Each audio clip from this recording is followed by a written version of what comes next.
Audio Jungle.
Greetings and welcome, ladies and gents. I'm the Super Gamer, and a lot of you would probably call me a Nintendo fanboy.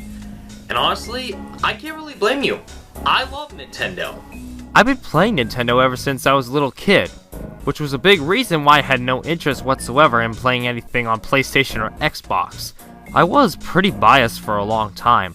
However, in November of 2016, I decided to spend a good $20 on a PS2 along with a game called Sly Cooper and the Thevius Raccoonus. And now I could safely say, after playing a few games on PS2, that I seriously wish that I had one of these as a kid. It had so many franchises that I never knew I wanted. Sly Cooper and the Thevius Raccoonus is actually the first PS2 game that I owned. So I figured it only makes sense to make it the first PS2 game that I review. So without further ado, this is Sly Cooper and the Thevius Raccoonus for the PS2. This game has, without a doubt, one of the most interesting stories I've ever experienced. The Cooper clan is a family of raccoons who live their lives as master thieves, stealing from other criminals and not being seen in the process. The latest member of the Cooper clan, Sly Cooper, is about to become one himself, along with the help of the Thevius Raccoonus, a book about everything that the Cooper clan has ever learned, experienced, and stolen. But on the night Sly was supposed to inherit the book, 5 strangers known as the Fiendish Five broke in, killed Sly's father, found the Thevius Raccoonus, split it into 5 parts, and went their separate ways. Sly was then dumped at an orphanage where he met his 2 best friends for life. Bentley, a turtle with an enormous IQ, and Murray, a hippo with big guns. They all grew up together and eventually began thieving again, and searching for the Fiendish Five and the Thevius Raccoonus, while occasionally being chased by Inspector Carmelita Fox, police chief. And I'll save the rest of the plot for later. For being a launch title for the PS2, it looks good, but it honestly could have been better. Everything looks very dated by today's standards. Even still, this game looks pretty good, due to the fact that this is one of the very first games to use something called cel shading. It makes it so cartoonish characters are able to render in 3D. Cel shading is pretty popular with games like The Legend of Zelda: The Wind Waker. However, this game used cel shading a whole 2 years before The Wind Waker was ever released. The music, while not the catchiest in the world, definitely fits the mood of the game quite well. From alley chases to rooftop runs and secret underground bunkers, the music fits this game well. The gameplay of Sly Cooper is familiar, but also different at the same time, if that makes any sense. You travel from point A to point B to complete levels. However, actually doing that will be one of the most interesting things you will ever do. Sly is a master thief after all, so he needs to stay out of sight of enemies, because if enemies see him, they will kill him.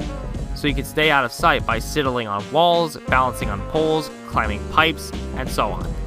Then there are the enemies that will see you either way, in which case you attack them with the Cooper Cane, the Cooper clan's most treasured artifact.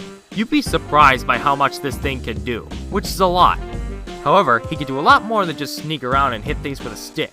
In many levels, there are clue bottles scattered throughout. Collect them all, and then find the safe in the level, and Bentley will tell you the code that unlocks the safe. Inside these safes, there's a page from the Thevius Raccoonus, with a special ability or upgrade.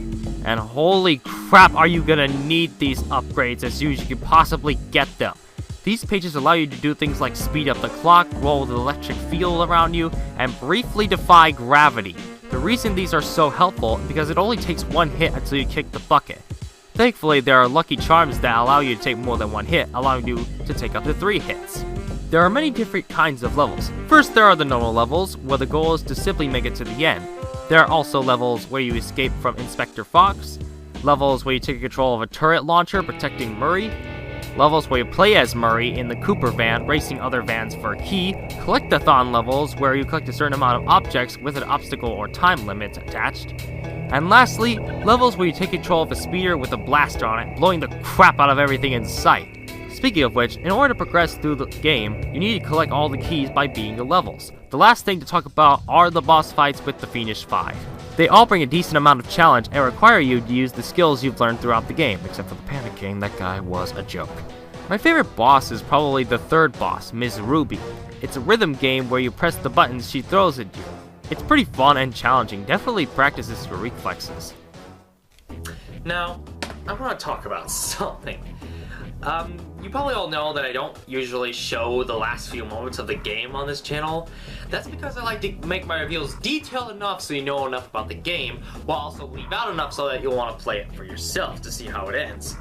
However, there are some instances where I'm going to have to talk about them because I can't reveal them without spoiling it.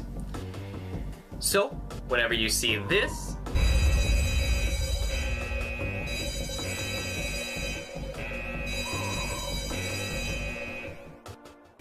it means I'm going to be talking about plot important details and the last few moments of the game. So, with that said,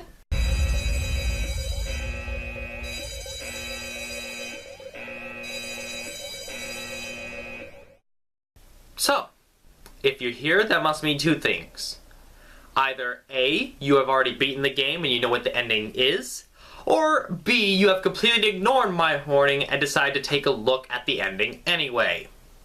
Regardless, let's spoil this plot riot. After Sly manages to defeat 4 of the Fiendish 5, he and the gang head to a volcano in Russia to find the final member, and retrieve the final pieces of the Thevius Raccoonus. This final section of the game is pretty sweet if I do say so myself. Firing turrets, rescuing Inspector Fox, hacking security systems, protecting Sly from lava blobs, climbing to the top of a sinking tower, and fighting the final boss, Clockwork, on a jetpack with missiles. Clockwork reveals that he became a robot to stay alive for hundreds of years and watch the Cooper clan throughout their lives. Not to mention the reason he let Sly live when he stole the Thevius Raccoonus was to show the world the Cooper clan was nothing without the Thevius Raccoonus. Sly manages to bring Clockwork down and destroys him once and for all. Maybe. Finally, the Thevius Raccoonus is restored, and Inspector Fox gives Sly a 10-second head start. 10, 9, 8, 7, 6, 5, 4, 3, 2,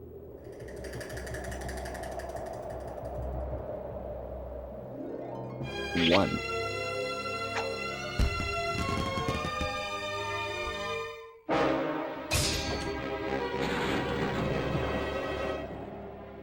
I felt bad leaving her stranded on that giant rock, but I knew it wouldn't be long before we'd see each other again. Hot dang, what an awesome ending. For simply being the game, you unlock a Japanese version of the first cutscene.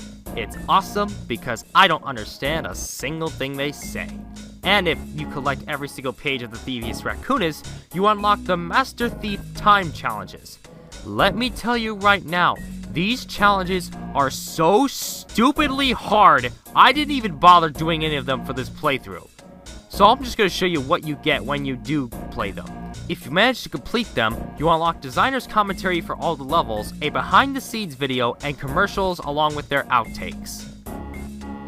And that was Sly Cooper and Thevius Raccoonus. And hot dang, this game is just freaking awesome! Seriously, this game is one of the best platformers on the PlayStation 2, and you should play it as well. Sure, it's not perfect, but it's still fantastic regardless, and I'm gonna give it a 4 out of 5. I'll tell you what, after this review, I am pretty exhausted. I'm gonna go take a break. Till then, I'm the Super Gamer, and I'll see you all next time.